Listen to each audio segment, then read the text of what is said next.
तुम आसमान पर गए तो चांद से कहना, तुम आसमान पर गए तो चांद से कहना, जहां पर हम हैं वहां रोशनी बहुत कम है। मेरे मोहतरम सादक़ान और मेरे अजीज साथियों, अस्सलाम वालेकुम। आज मैं जिस मौजू पर तकरीर करूंगा उसका अनवान है फ़लस्तीन, फ़लस्तीन की अवाम, हमारे फ़लस्तीनी भाई। जनाब सदर, मुझे बताएं कि वो बच्चा कैसे और क्यों कर जिए जिसका सारा खानदान फकत एक हमले में शहीद कर दिया गया हो। वो माँ कैसे और क्यों कर जिए जिसका लहते जिगर उसकी आंखों के सामने आधा आधा किया गया हो। वो बच्ची कैसे और क्यों कर जिए जो डॉक्टर बनने के ख्वाब देखती रही मगर उसके घर, उसके स्कूल, उसके खानदान समेत उसके ख्वाब भी ज़ेरा ज़ेरा हो गए। कहते हैं कागजों की बनाता था कश्तियां, कागजों की बनाता था कश्तियां, हाथों से अपने पार लगाता था कश्तियां।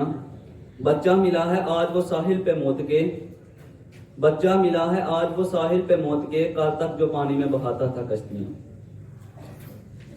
छोड़े मैं किस किस को बयान करूंगा और किस किस कर का दुख सुनाऊंगा। यहाँ तो सब ही बिखरा पड़ा है। बच्चे ये लिखते हुए चले जाते हैं कि कहाँ है वो जिनका सबक हमें किताबों में पढ़ाया जाता है, कहाँ है वो मुसलमान जो एक 10-10 पे पारी था, कहाँ है वो फातेह, क्या अब कोई गजनवी नहीं आएगा।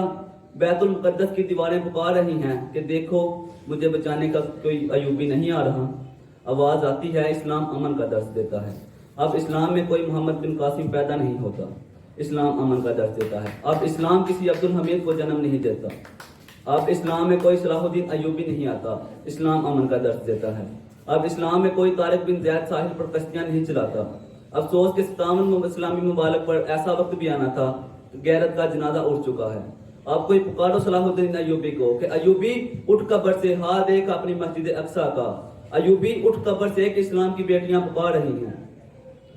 बेचकर तलवारें मुसल्ले खरीद लिए तुमने, बेचकर तलवारें मुसल्ले खरीद लिए तुमने, बेटियां लड़ती रहीं और तुम दुआ करते रहे।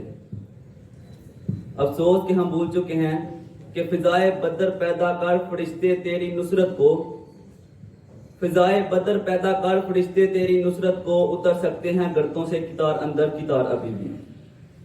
मगर आजकल के इस टिकटॉक पर नाचने वाले क्या जाने कुर्बानी क्या होती है, क्या जाने क्या होता है अपनों का खोना, क्या जाने सर पर कफर रख के मैदान में जंगे मैदान में जाना और दुश्मन के आगे फौलाद बनाना क्या होता है।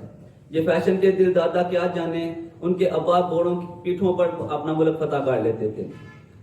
पूरी दुनिया के हुक्मरान मगर सादा लिबास, तुम तो वो मर्द मोमिन है नहीं जिनके बारे में इकबाल लिखते हैं। कोई अंदाजा कर सकता है इसके जोड़े बाजू का, कोई अंदाजा कर सकता है इसके जोड़े बाजू का, निगाहें मर्द मोमिन से बदल जाती हैं तकदीरें। जनाब सदर, मेरा आपसे सवाल है, आप फलस्तीनियों के लिए नारा लगाने और इजहार अफसोस के अलावा क्या कर सकते हैं। हुकूमत को छोड़ें, हुकूमत तो जब भी कहेगी हम मिलकर अल्लाह अकबर का नारा लगाएंगे, मगर आज तक आपने क्या किया। क्या आपने इसराइल का बायकॉट कर दिया? क्या इसराइली फैक्ट्रियों की चीजें आपके घर अभी तक आती हैं? क्या उनकी बनाई हुई चीजों से आपका गुजारा नहीं होता? बातें तो हर कोई करता है, इजहार अफसोस तो सबको करना आता है, पता तब चलता है जब इम्तिहान का वक्त आता है। बिस्तर पर पड़े तकान निकलेगी तेरी, बिस्तर पर पड़े तकान निकलेगी तेरी, खुल खुल के सितम के खेल खेले तूने, गुट गुट के बदन से जान निकलेगी तेरी। शुक्रिया।